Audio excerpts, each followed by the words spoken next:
Hi everyone, I'm Aurora from Susan's family. Today, I'd like to introduce a new design from our Chinese aesthetic series, Swallow Kite Scent Sachet. This sachet consists of the front piece, back piece, decorations, and assembly. Let's first take a look at how to make the back piece.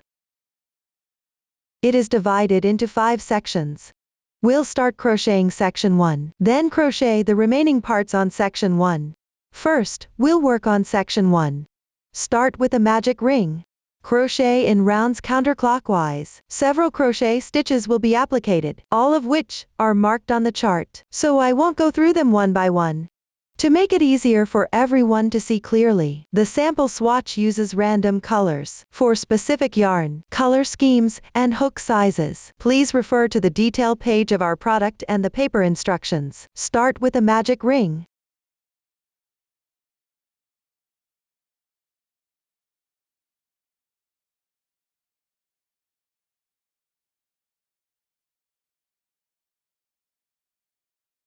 After completing the magic ring, crochet the first round. Make 1 turning chain. This will serve as the turning chain for single crochet. The turning chain does not count as a stitch. You can tighten it slightly. Then work 6 single crochets into the magic ring.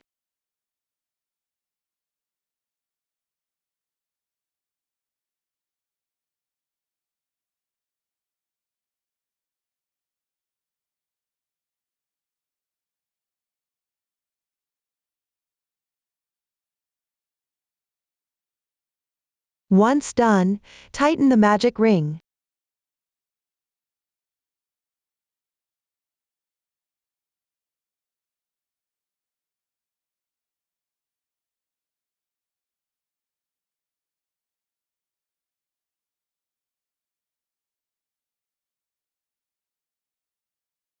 Work 1 slip stitch into the first stitch.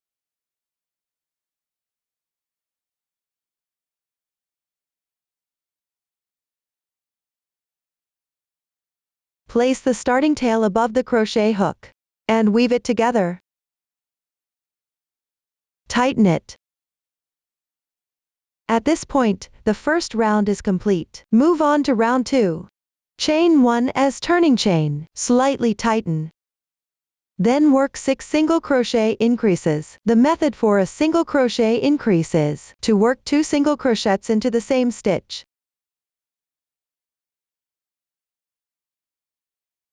Place the starting tail above the hook and weave it together.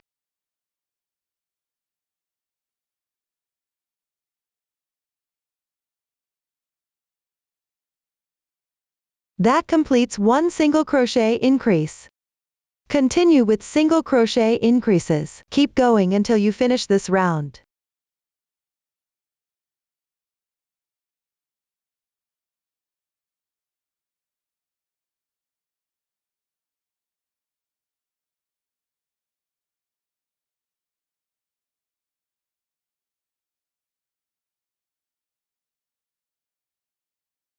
Once done, slip stitch into the first stitch. Tighten it. That completes the second round. The starting tail has been weaved for 1 round. You can cut it directly.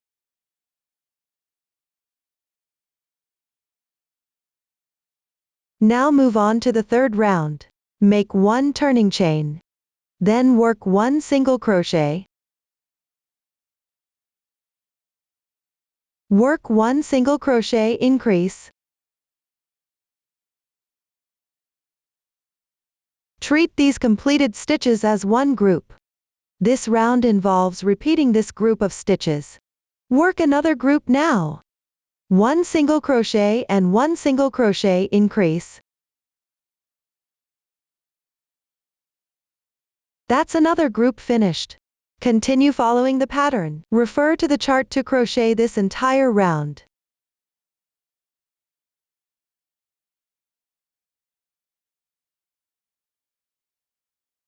After completing, join with a slip stitch in the first stitch. Pull tight. That completes the third round. the fourth and fifth rounds that follow. The techniques are similar to the previous rounds. There are no new stitches encountered. Everyone can refer to the previous demonstration. Just follow the chart to crochet. This is the sample after completing the fifth round. Continue with the sixth round. Make 1 turning chain. Crochet 2 single crochets. 1 single crochet increase. 4 single crochets.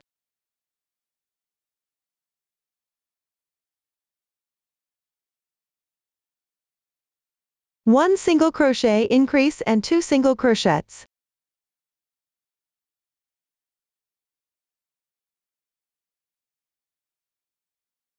Then on the left stitch, draw out 1 half double crochet and 1 double crochet.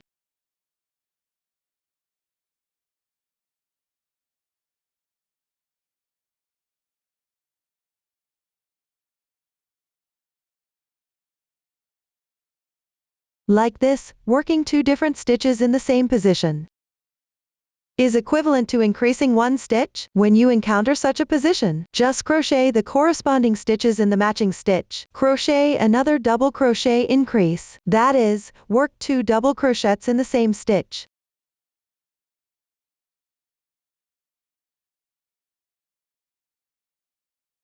Continue with 1 more double crochet increase.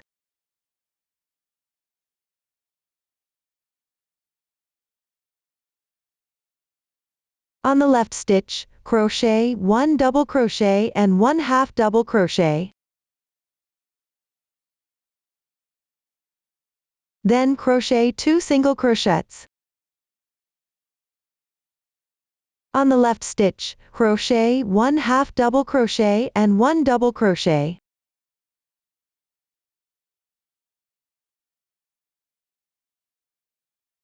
Two double crochet increases.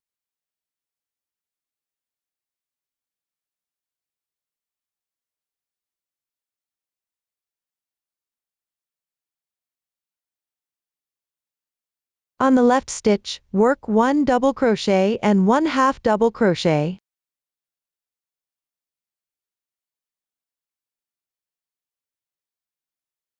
Continue with 2 single crochets. 1 single crochet increase. 4 single crochets.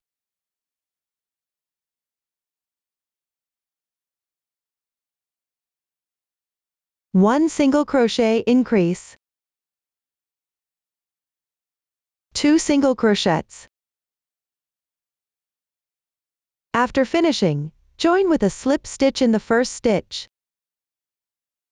Now the 6th round is completed. Move on to the 7th round. Make a chain 1 as turning chain. Tighten the yarn.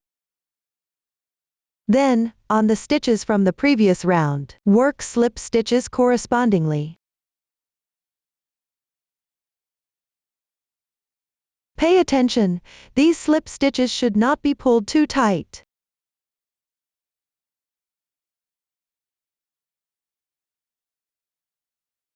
After finishing, it will create a braid-like texture on the surface. Every braid represents 1 slip stitch.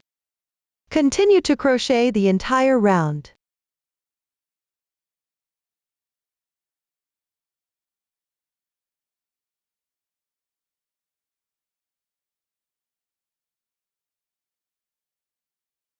After finishing, pick up the first slip stitch on the braid formed.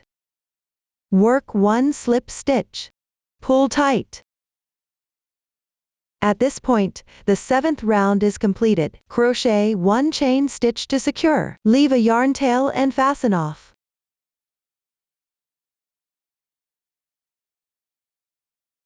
This completes section 1.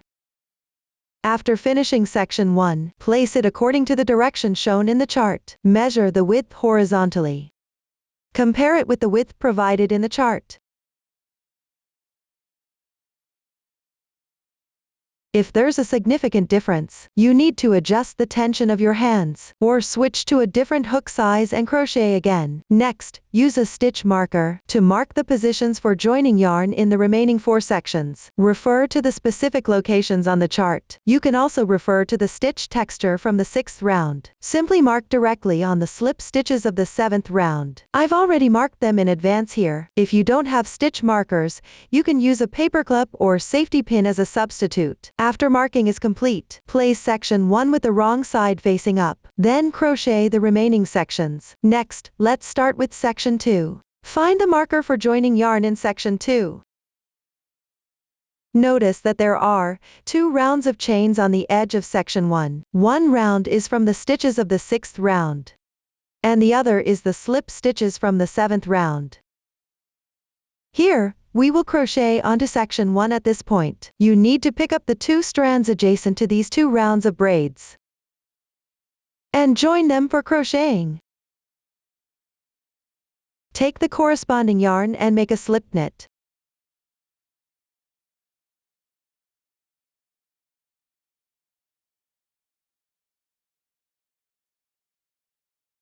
Hook the yarn out at the position marked by the stitch marker.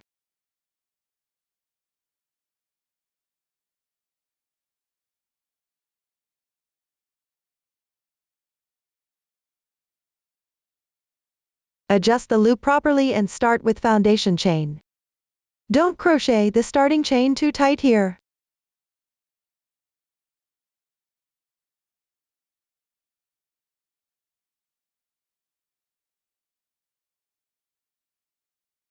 Cast on 12 stitches in total. After completing the starting chain, begin crocheting the first row. This row consists entirely of picking up the back ridge of the chain. That is, crochet on the back of the chain stitch, on the horizontal carrying yarn strand in the middle.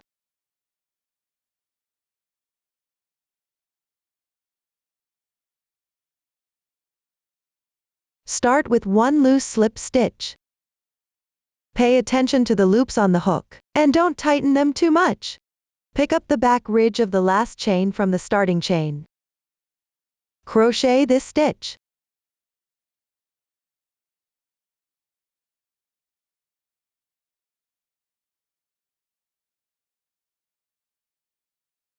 Continue picking up the back ridge of the chain and crochet 1 single crochet.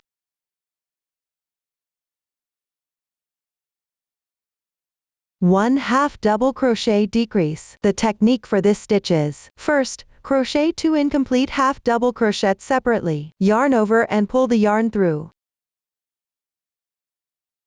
The incomplete half double crochet is done. Crochet another stitch. Yarn over and draw the yarn through. Now you've finished 2 incomplete half double crochets. Yarn over and draw through all loops on the hook. Half double crochet decrease is complete. Continue with 3 double crochets.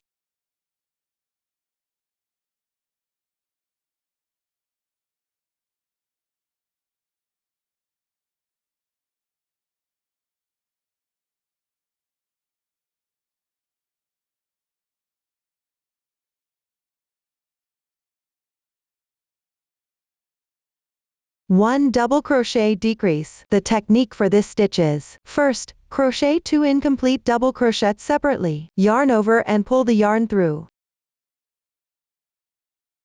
Yarn over and pass through the first 2 loops on the hook. The incomplete double crochet is complete. Crochet another stitch. Yarn over and draw the yarn through. Yarn over and pass through the first 2 loops on the hook.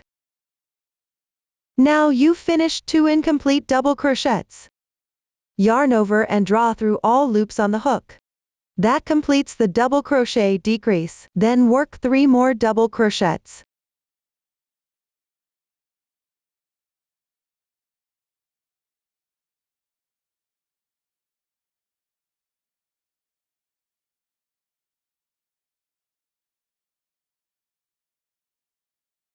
After finishing, on the 3rd stitch from the left in section 1, pick up the adjacent 2 strands. Make 1 slip stitch. Pay attention when crocheting in section 1.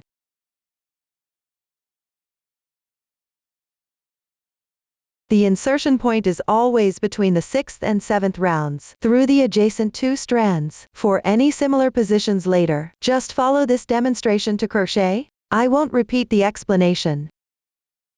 Make sure to tighten this slip stitch. That completes the first row. Now let's move on to the second row. Work 2 chains as the turning chain. Continue on the 3rd stitch from the left in section 1. And make 1 slip stitch.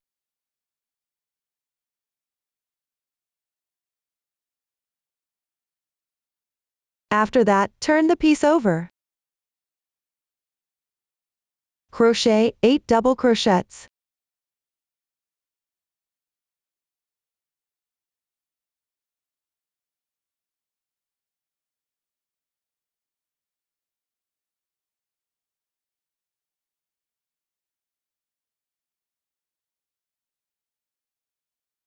Then work 1 double crochet decrease. First, work 2 incomplete double crochets.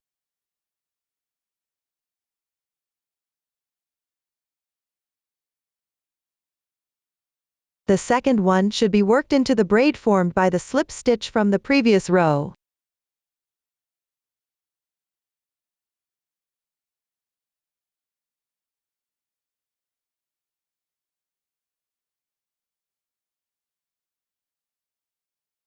After completing it, yarn over, and draw through all loops once. That completes the double crochet decrease. That completes the second row. Continue on to the third row. Work 1 chain as the turning chain. After turning the piece, skip the first stitch. Start with 1/2 double crochet on the left stitch.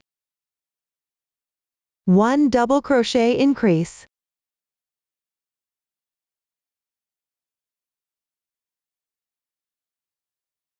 Then work 5 double crochets and 1 more double crochet increase.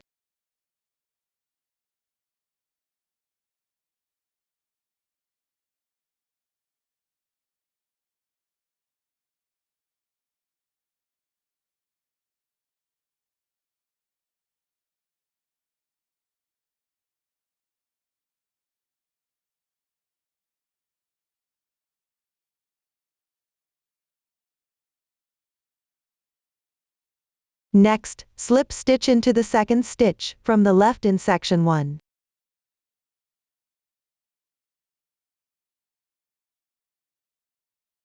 Chain 1 to secure. Leave a tail and fasten off.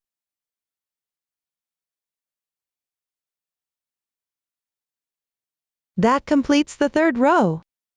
Continue on to the fourth row. After leaving a yarn tail, join the yarn at the jointion point in section 2. Draw the yarn through the third stitch from the right.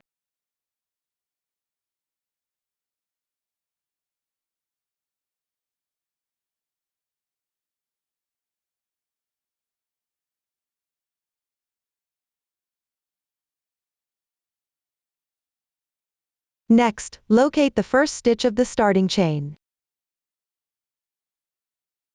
That is, the double crochet stitch that corresponds to this one. It forms a braid-like texture. Work 1 treble crochet with TR3 in 1 on it. That is, work 3 treble crochets into the same position. The technique for treble crochet is, wrap the yarn around the hook twice. Insert the hook and draw the yarn through.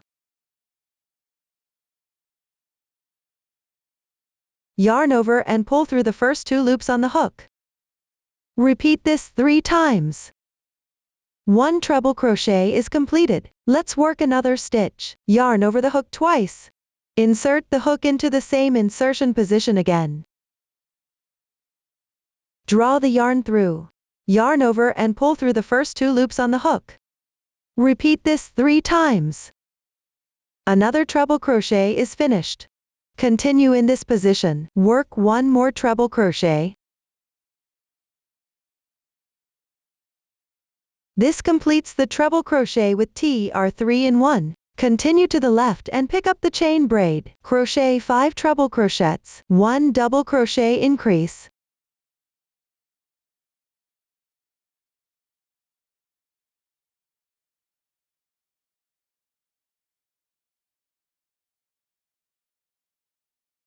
When crocheting, be mindful to always pick up the braid of the starting stitches. This is the insertion position for the first row.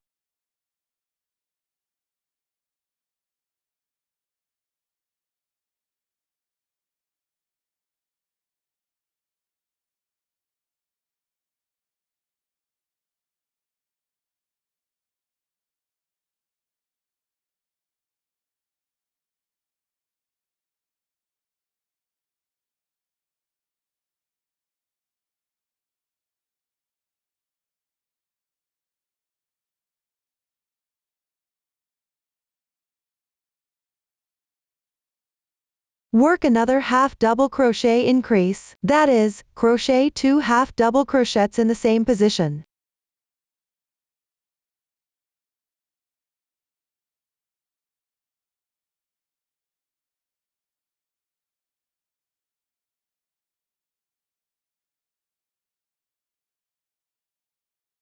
This completes the half double crochet increase. Work 2 more half double crochets.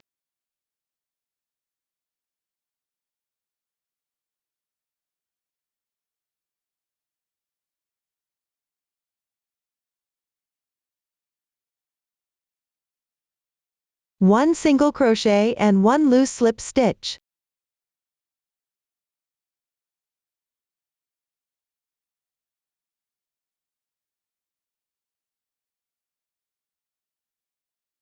This completes the fourth row. Here, simply leave a yarn tail, and break the yarn.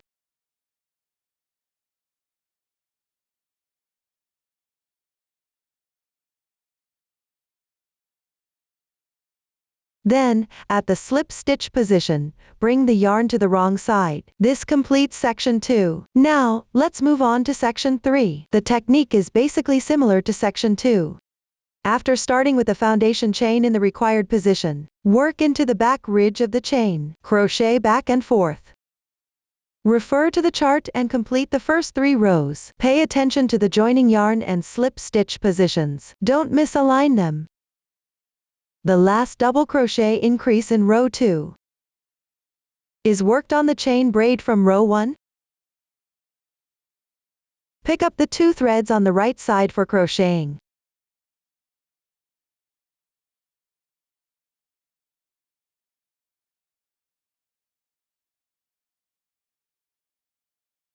Then continue referring to the chart to finish row 3.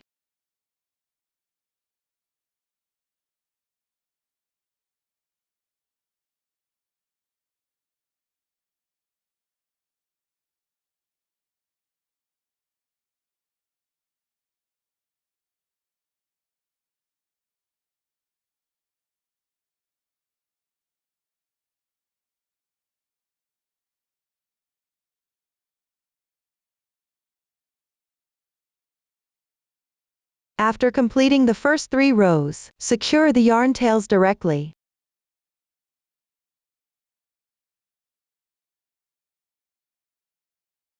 Continue with row 4. Find the chain stitch in row 3.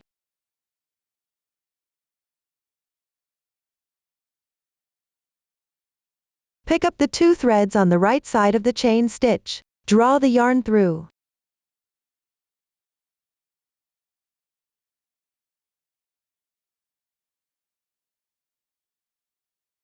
After joining the yarn, continue to follow the chart and complete this row.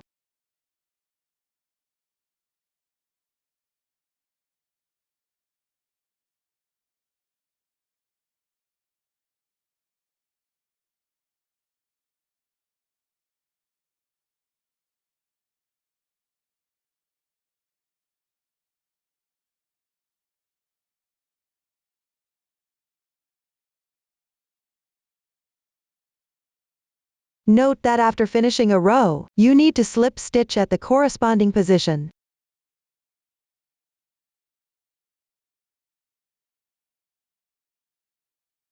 Then secure the yarn tails.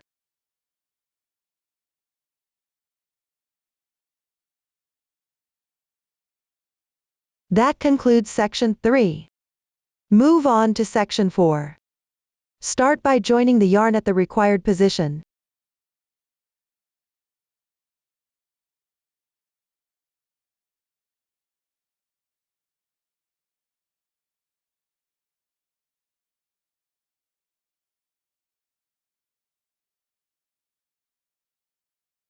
Then make foundation chain 5 stitches.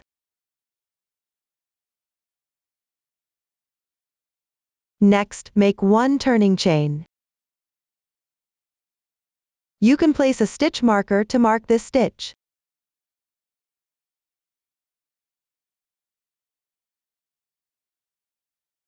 Then start from the left side of the chain loop. Work 5 loose slip stitches evenly.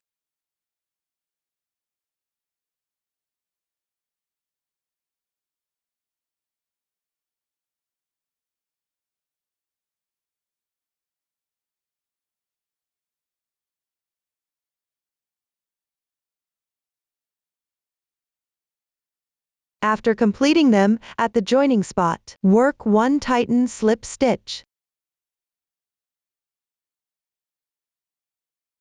This completes row 1. Now move on to row 2. Start with 2 chain stitches as the turning chain. Slip stitch into the second stitch of section 1 on the left side.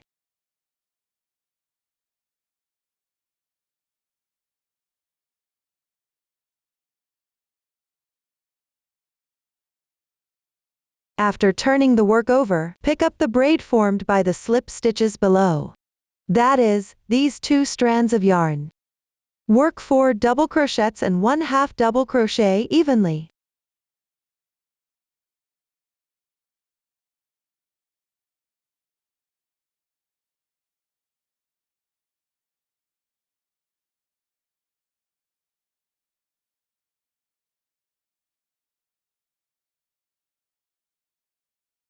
Once completed, on the left side, it will be the position of the turning chain from row 1. Pick up the 2 strands of the chain stitch. Work 3 single crochets into the same stitch.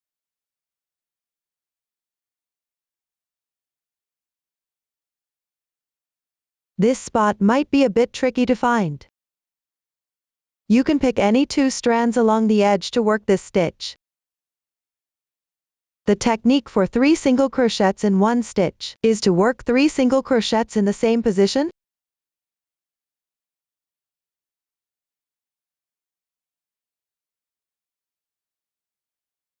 That's how you finish it. Next, at the previous insertion points. For the double crochets and 1/2 double crochet,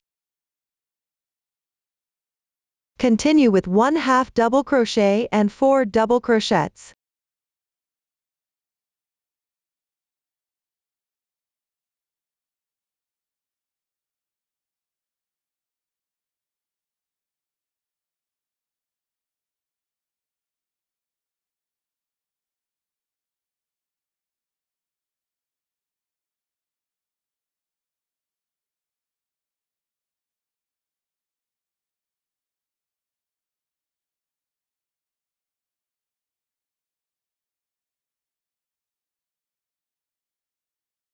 After completing them, slip stitch into the second stitch of section 1 on the left side.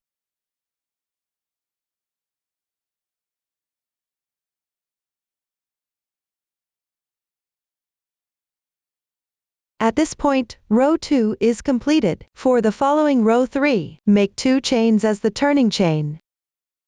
Slip stitch into the third stitch of section 1 on the left side.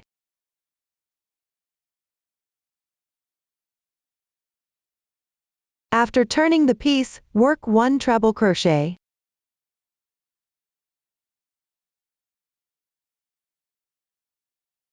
On the left stitch, work 1 treble crochet and 1 double crochet.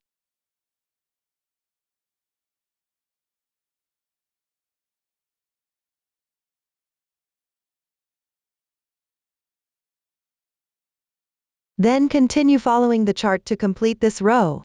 No new stitches are used. Everyone refer to the chart to crochet.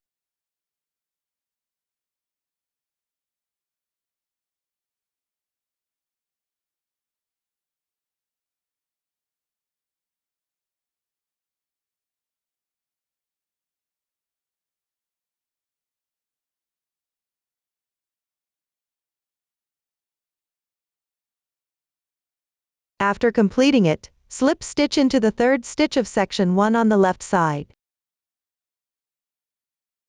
At this point, row 3 is finished. Secure the yarn tails and fasten off.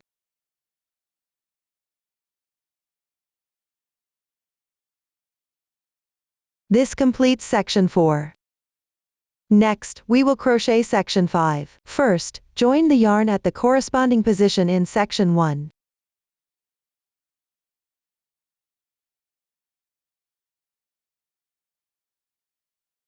Then let's work row 1. Work 2 chains as the turning chain. This counts as 1/2 double crochet. Continue with 1/2 double crochet at the joining point. Then work 2 half double crochets increase, followed by 1/2 double crochet and 3 half double crochets increase.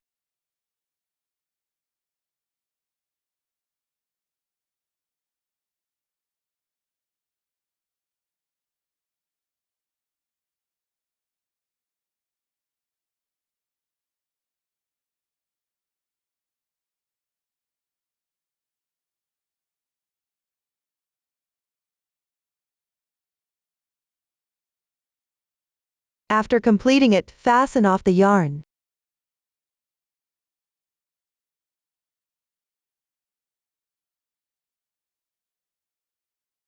Next, locate the turning chain of row 1. Pick up the 2 strands of the chain for joining the yarn.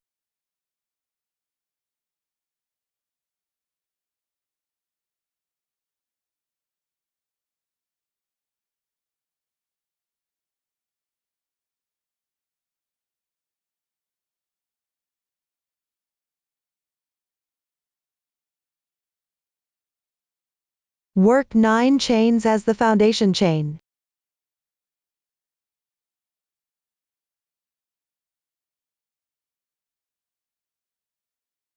After completing the chains, work 1 slip stitch.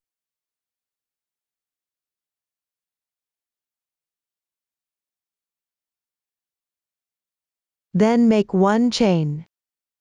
Start with the first stitch on the left side. Work 3 half double crochets.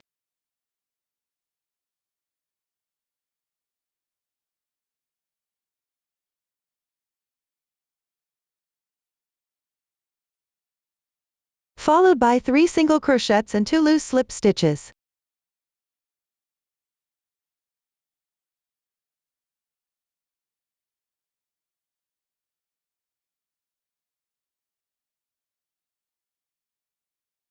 Then slip stitch at the joining position. Pull tight.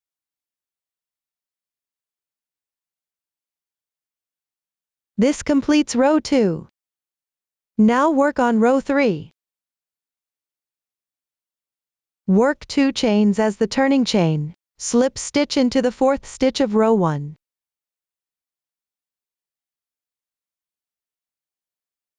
After turning the piece, work 5 double crochets.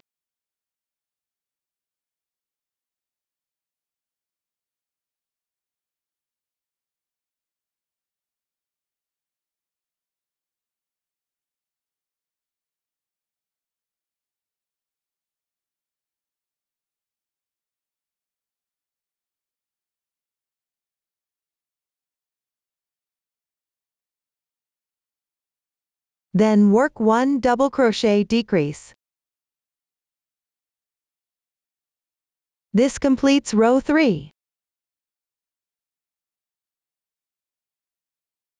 Continue with row 4. Chain 2 and turn the work. Then work into the 2nd stitch from the left. Work 1 double crochet.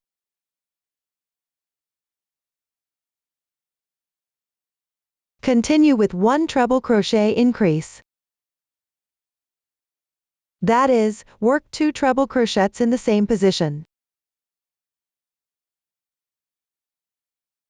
Then work 3 more double crochets.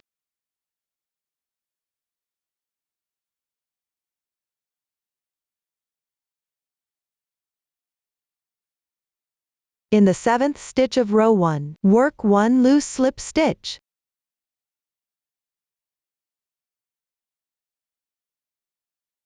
This completes row 4. Now move on to row 5. Work 8 chains as the foundation chain. Then work into the third stitch from the end. Work 1 double crochet.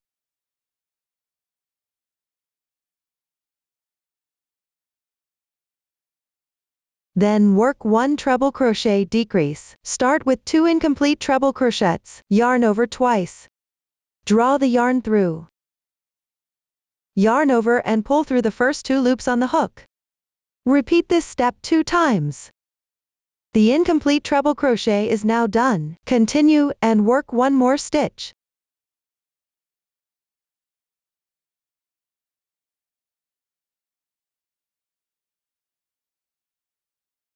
After finishing, yarn over and draw through all loops on the hook. The treble crochet decrease is now complete. Continue with 3 double crochets.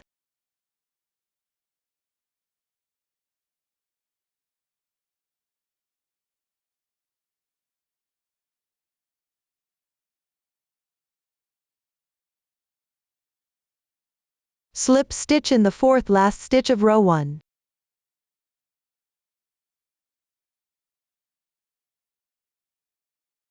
Then make 2 chain stitches.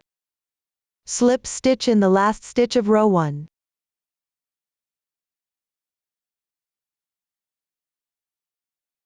After turning the work, work 5 double crochets.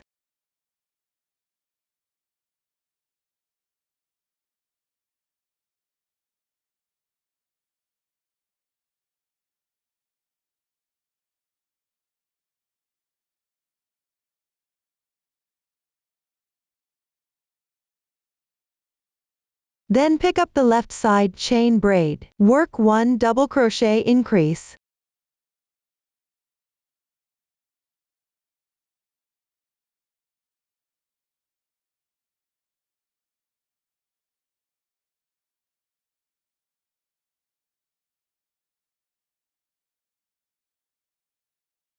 Row 6 is completed.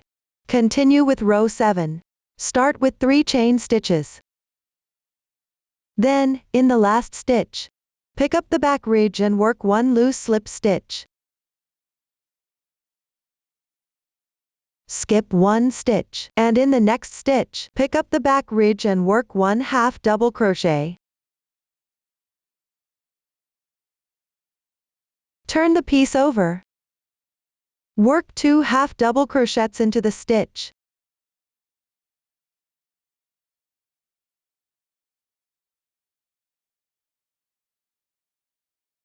Then work 3 single crochets and 2 loose slip stitches.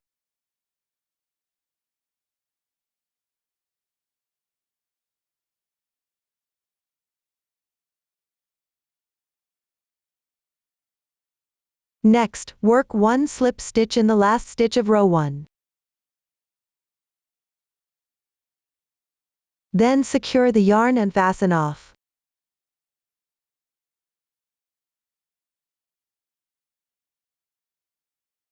This completes section 5.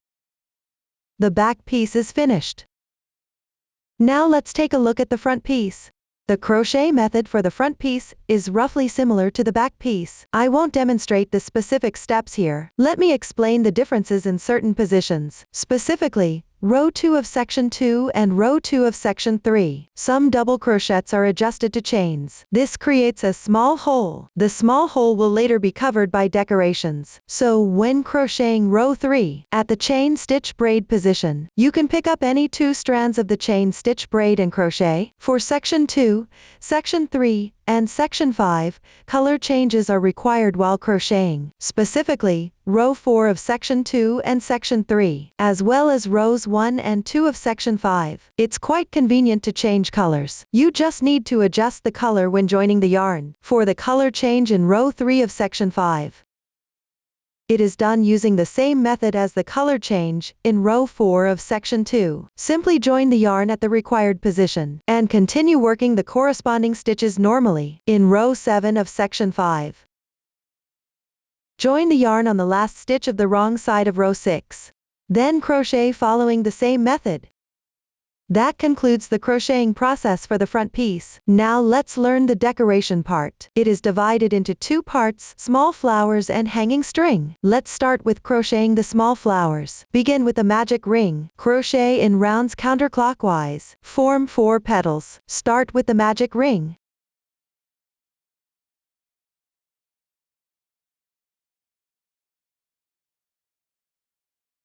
Then crochet the first petal. Work 5 chain stitches. Then start from the fourth to last stitch. Crochet 1 half double crochet and 1 single crochet.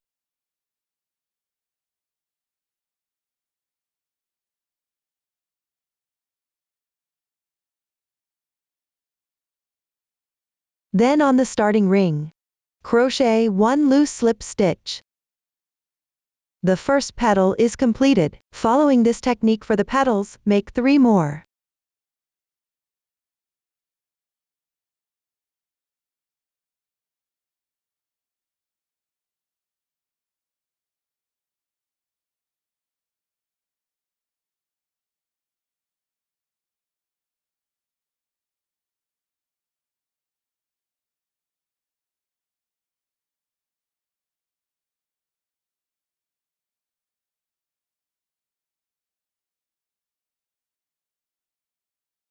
After completing them, secure the yarn ends.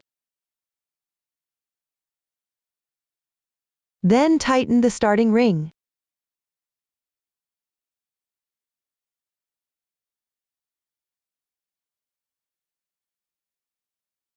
This way, the small flower is finished. You need to crochet 2 small flowers. Crochet 1 more following the demonstration here. Next, continue crocheting the hanging string. Here, the hanging string is crocheted as a chain stitch braid. Before starting, leave a slightly longer yarn tail. Then crochet the required number of stitches. Afterwards, leave another long yarn tail, and cut the yarn.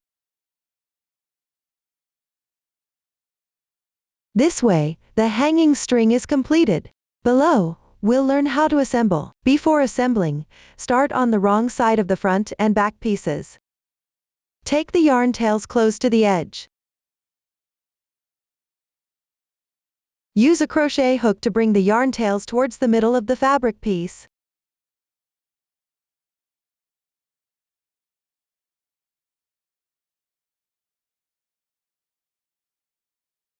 This makes it more convenient for sewing later. If there are parts where the yarn was already woven in during the crocheting process, you can cut them off directly. For those that haven't been woven in yet, do it like this. Bring the yarn tails to the middle position of the fabric piece.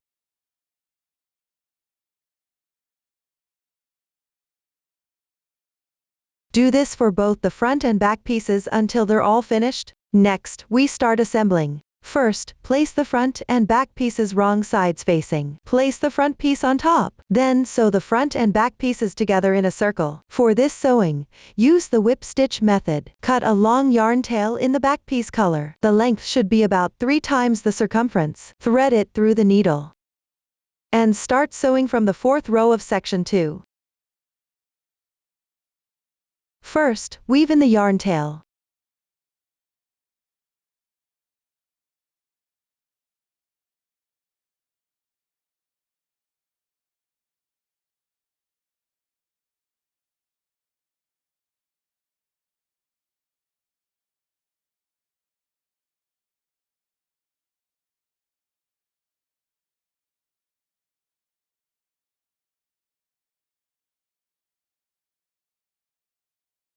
After securing the tail, begin sewing. The whip stitch technique is as follows. The needle always goes in from the front to the back. Here, we sew using the back loop of the stitches.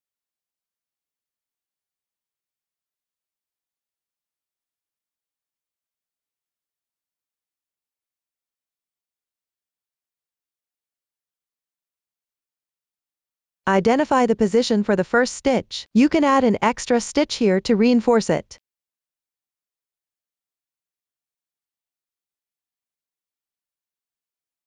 Then sew by matching each corresponding stitch.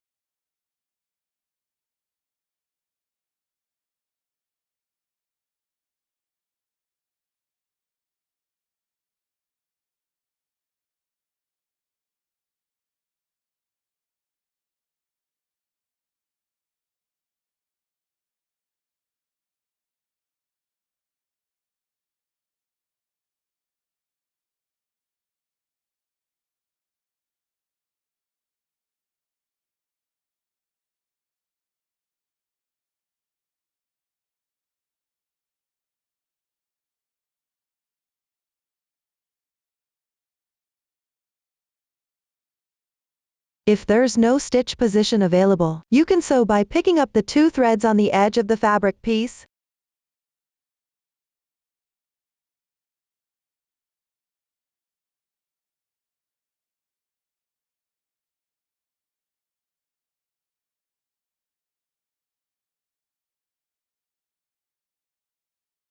Following this demonstration, continue sewing all the way through section 4.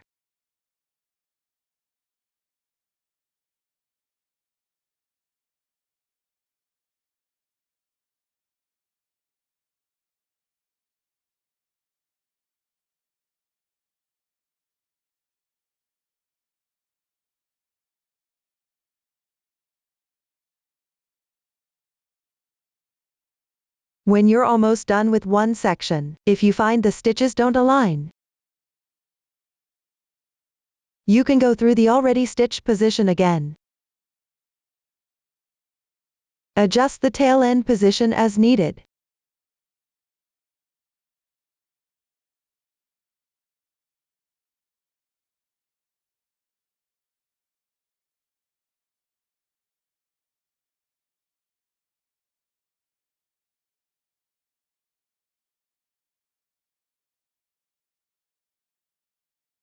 For a difference of 1 or 2 stitches, you can handle it like this. If there's a larger difference, it means there was an error in the previous sewing position. You'll need to unravel and sew it again. Continue sewing downward.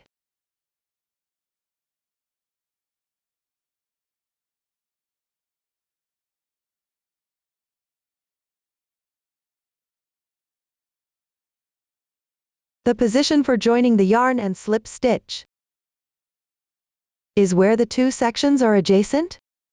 You can also sew 1 stitch to weave in the tail as a transition. This will make the finished product look nicer.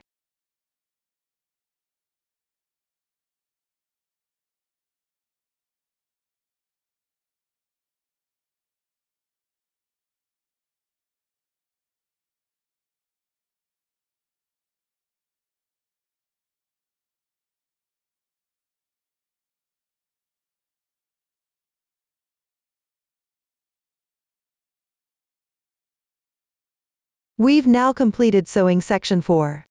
Cut a waste yarn and stuff the section 2 and section 4.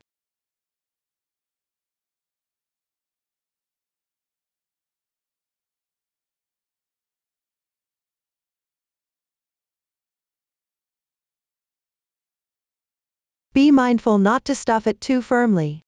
A certain thickness is sufficient.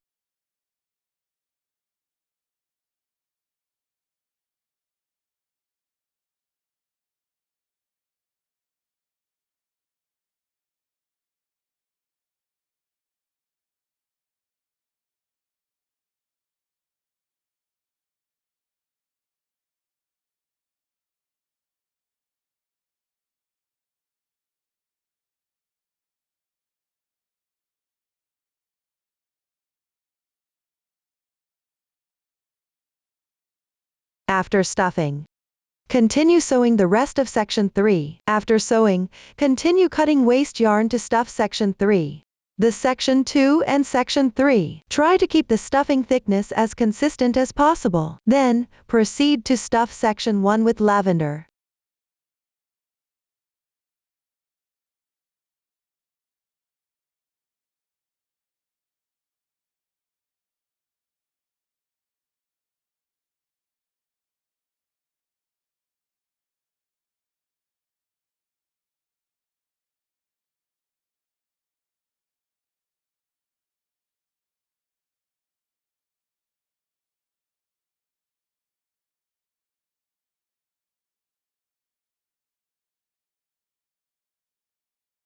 It doesn't need to be stuffed too full. Next, continue sewing section 5. And sew while stuffing the interior with waste yarn. After completing half of section 5, you can add a little more lavender to section 1 if needed. Then, continue sewing the remaining part of section 5. Insert waste yarn at the same time. Refer to the previous demonstration for the method. This is the sample after sewing. Continue weaving in the ends and then fasten off the yarn.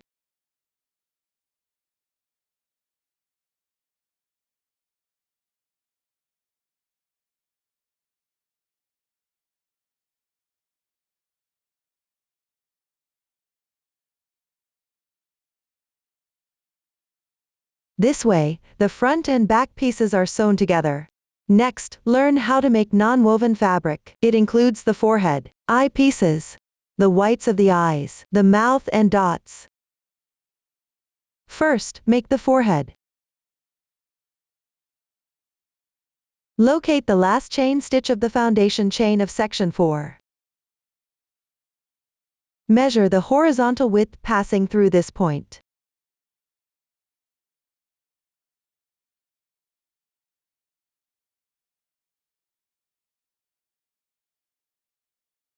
Compare it with the width of the forehead on the chart. If there's not much difference, you can directly use the paper sample. If there's a slight difference, you can use a pencil first, and refer to the original shape on the paper sample. Draw the required size for the forehead.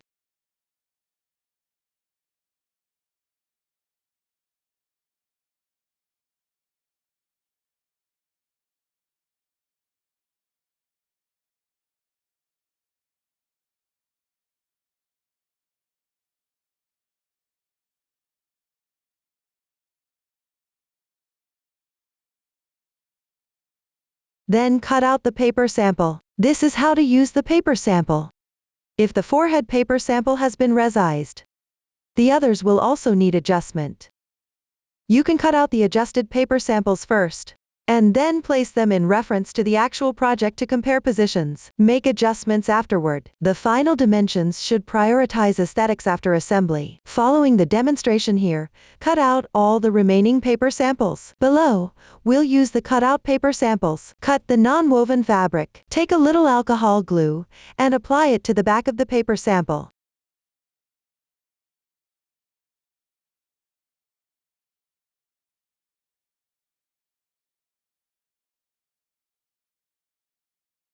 Don't use too much to prevent overflow.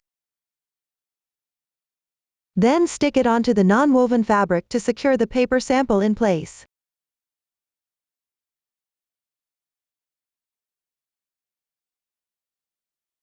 After that, cut along the outline of the non-woven fabric.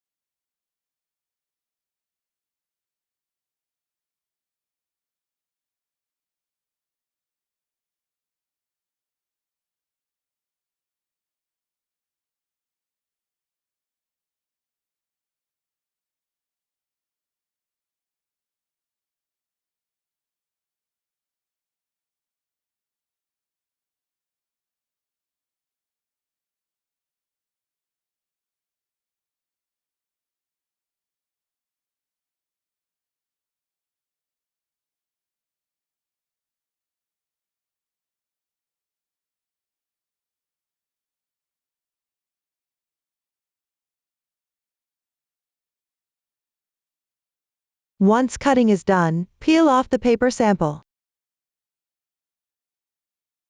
The non-woven fabric piece is now ready. Refer to this demonstration. Cut out all the remaining pieces of non-woven fabric as well. After confirming the size of the paper sample, you can also do it like this. Roughly cut out the paper sample first. Stick it onto the non-woven fabric, and then cut along the contour line.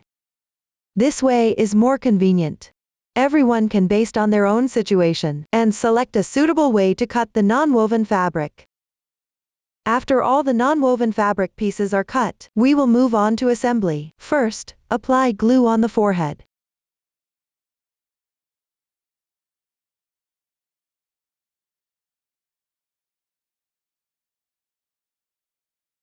Attach it to the top of section 4.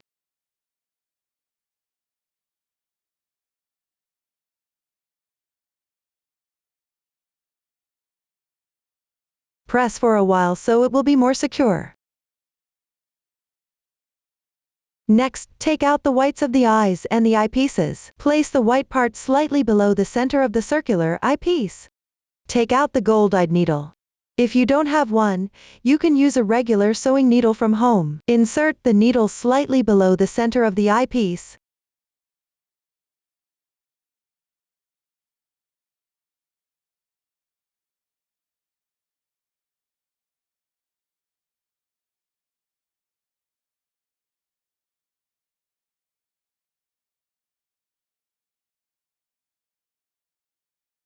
This position is where the eyes should go through. Make sure to fit it well with the actual project for reference. After confirming the position, you can use scissors to slightly widen the place where the sewing needle inserted.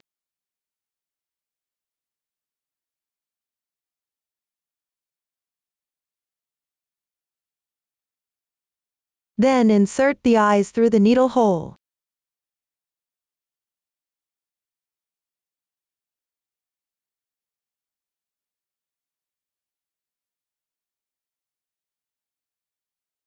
The direction of both eyepieces should be symmetrical. After confirming the shape, place them in the corresponding position on section 4 of the front piece.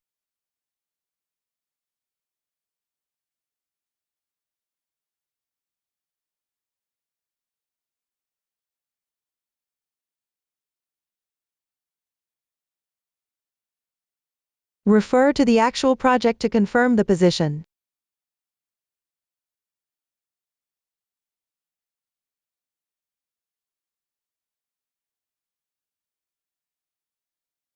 Then apply glue on both the eyes and the whites of the eyes. Assemble them with the eyepieces.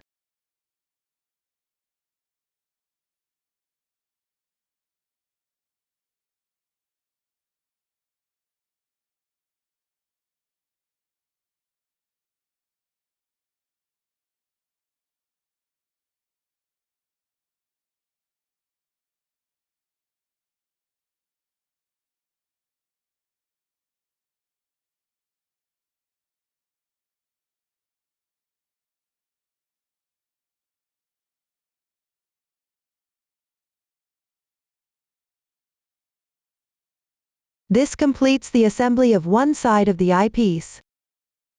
Follow the demonstration to assemble the other side of the eyepiece. Once done, take the mouth and attach it at the boundary between section 4 and section 1.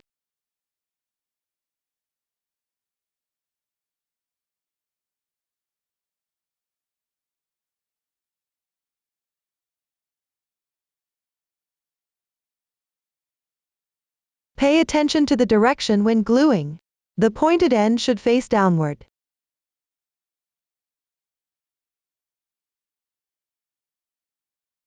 Next, take the dot. Glue it on the adjacent part of section 1 with the fourth row of section 2 and section 3.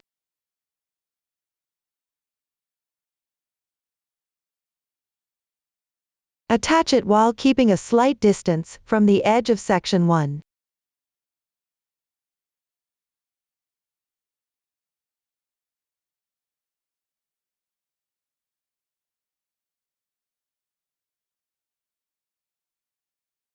This completes the entire assembly of the non-woven fabric. Next, take out the bearing. Notice that it is divided into two layers, the base and the platform. Start by placing the thicker base into the small hole position on the front piece.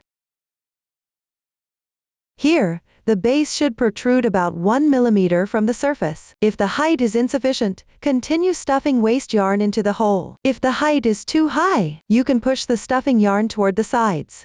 Then reinsert it to confirm the height again. Once done, apply glue on the base.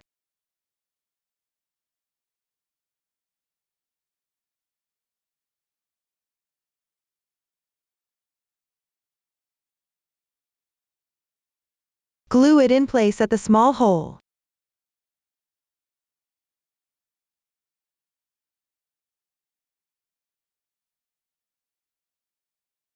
This completes the installation of one side of the bearing. Assemble both sides in the same way. Next, let's assemble the small flower decorations.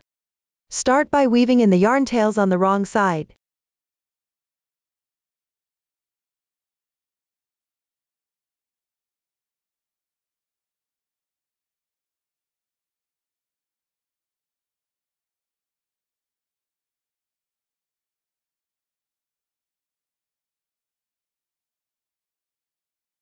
Once done, take out a beading needle. Thread it with sewing thread.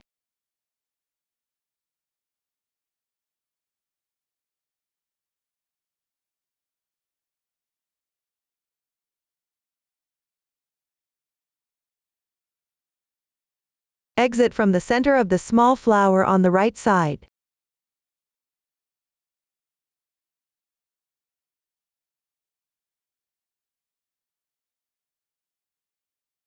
Take out the metal calyx. The side that is concave is the right side. Insert it from the back side. Then pass through one glass bead.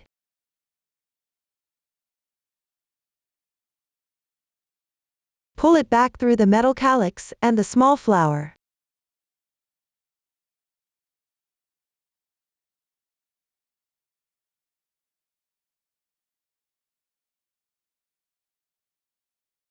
Adjust the shape properly.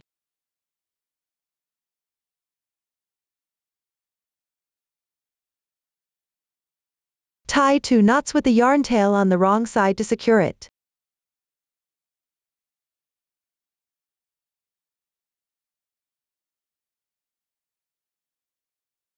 After completion, you can thread it again for extra reinforcement. Next, exit the beading needle from the middle of the small flower petal.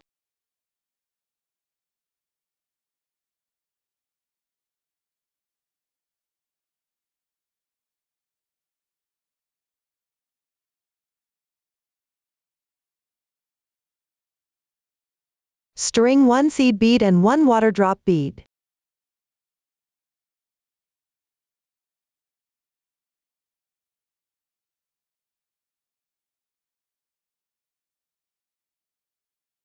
Then pass it back through the seed bead.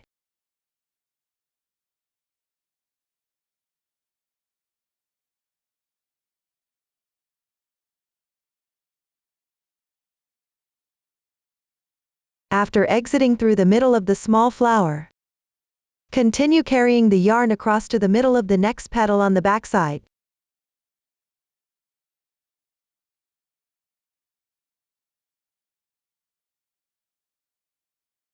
At the remaining 3 middle positions of the small flower petals, secure the seed bead and water drop bead. The method is identical to the one used here.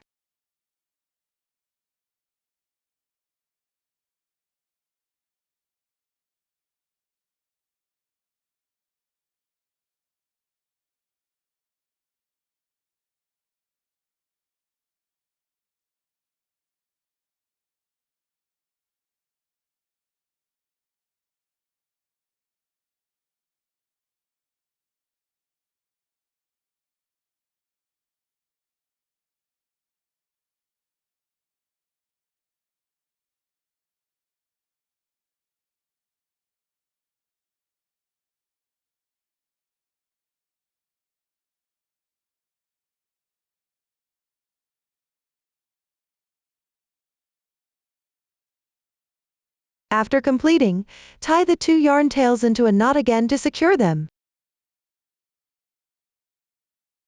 Leave a yarn tail and fasten off.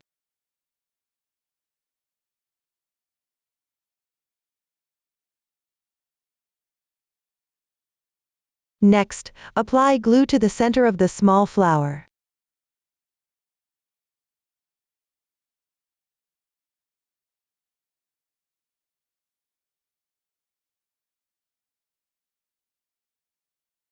Glue it onto the center of the bearing platform.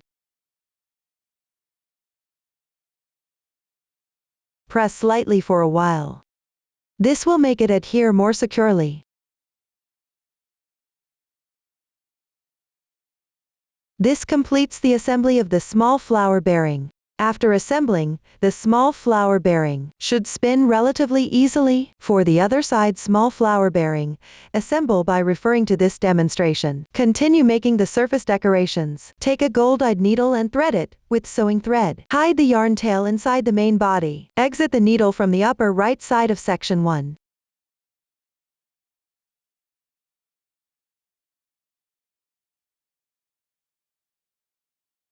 Take out the osmanthus bead. The side that curves inward is the right side. Insert the needle from the wrong side. Then string 1 pearl. Bring the needle back through the osmanthus bead and section 1.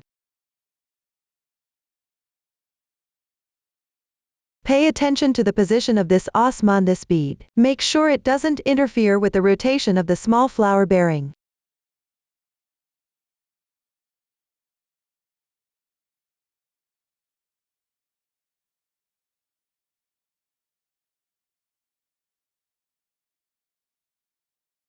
Then, at an adjacent position, string 1 leaf bead.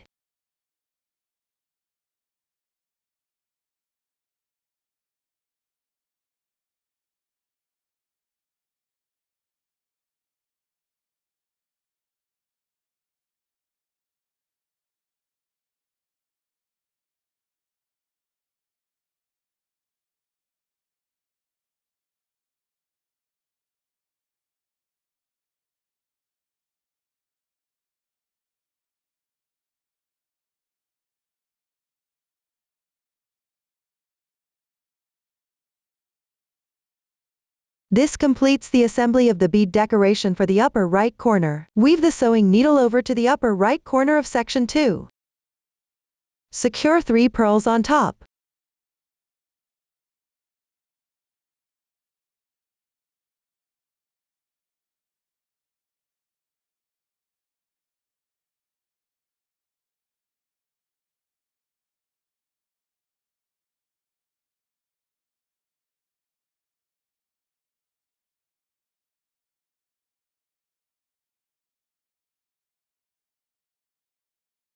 Leave a little space between every 2 beads.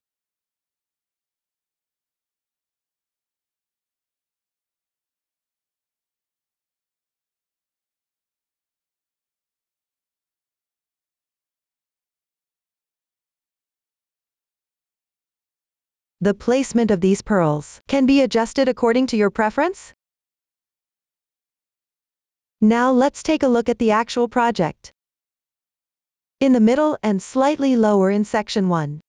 You need to assemble 3 osmanthus beads and 1 leaf bead. There is a pearl in the middle of each osmanthus bead. There are also 3 pearls at the upper left corner of section 3. Following the previous demonstration, you can assemble by referencing the positions on the actual project. After assembling, attach an acrylic rhinestone in the middle of the first row of section 5. Attach half pearls on both sides. Once the bead section is assembled, take the sewing needle and thread it with the color needed for section 1's decorative strands.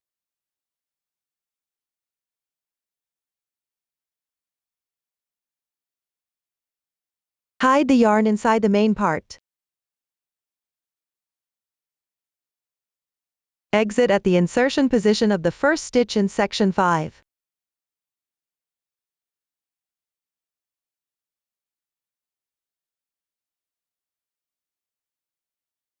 Insert into the middle and slightly above the dot.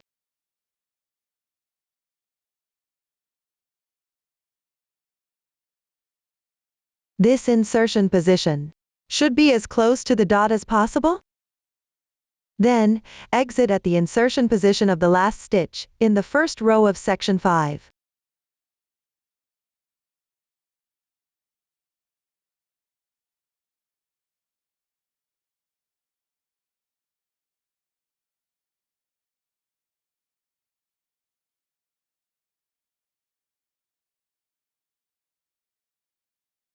Do not tighten the yarn tail for now. Insert into the symmetrical position of the right side dot.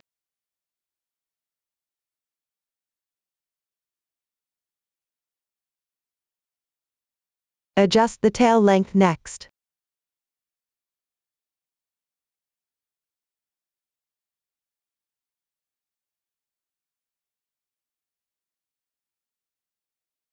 This way, the decorative strand is secured. You can also apply alcohol glue underneath the line segment for added strength.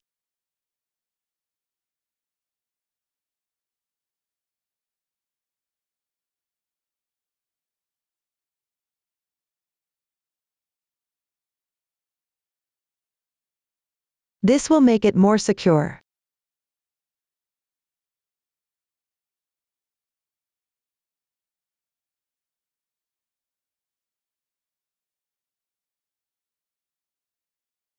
Afterward, deal with the yarn tail.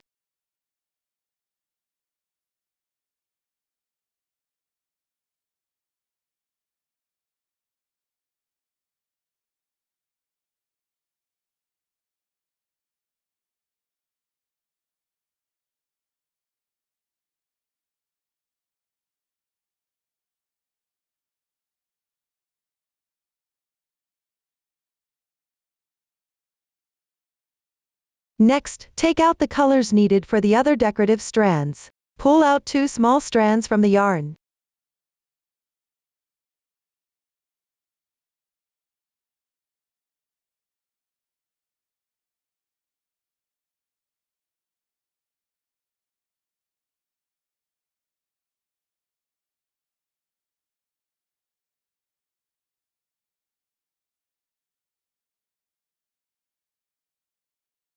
Then thread them through the sewing needle.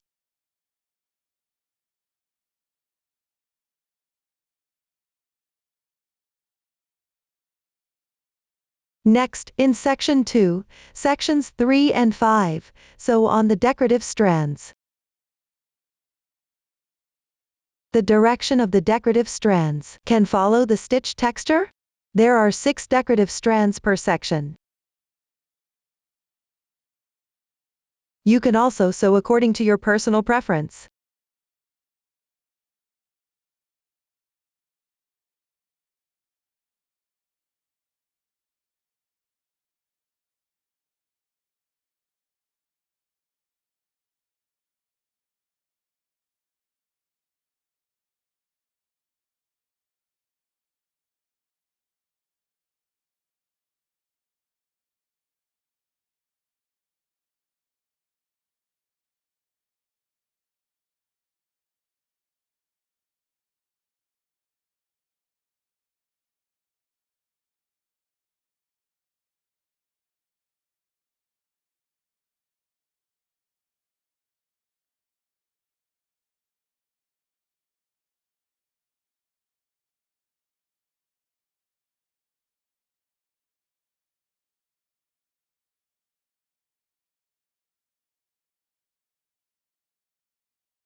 After finishing the decoration, secure the yarn tails directly. This completes the assembly of the surface decorations. Now take out the hanging string. Use a beading needle to thread both ends of the hanging string's tails through 3 glass beads together.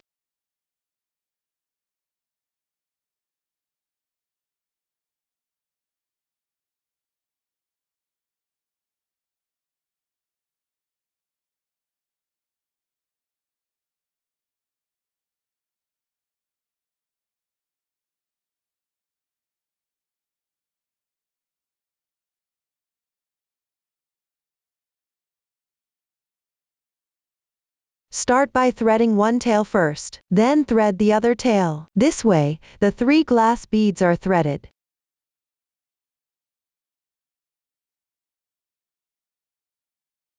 Tighten the tails. Then use the sewing needle to insert the tails into the top of section 4.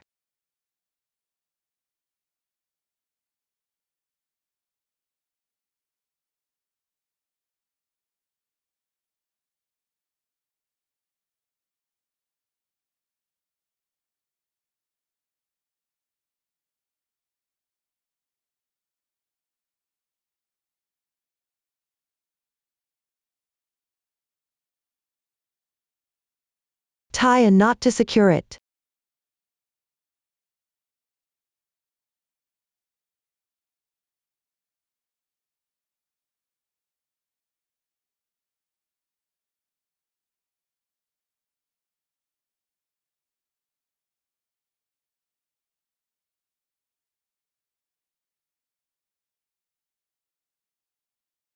Trim off any excess tails. The hanging string is now assembled.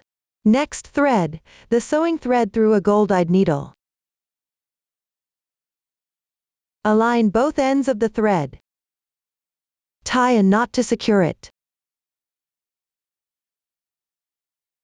Weave in the tails inside the main body.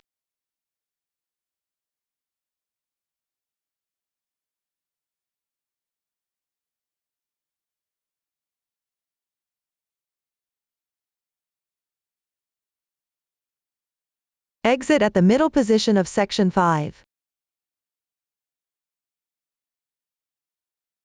Then thread on 3 pearls.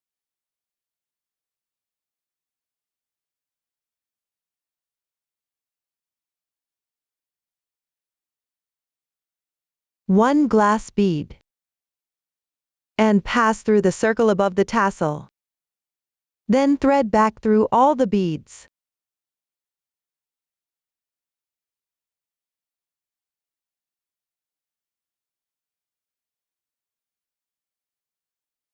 Pull tight the yarn tail after. Thread back to the middle position of section 5. Secure the yarn tails.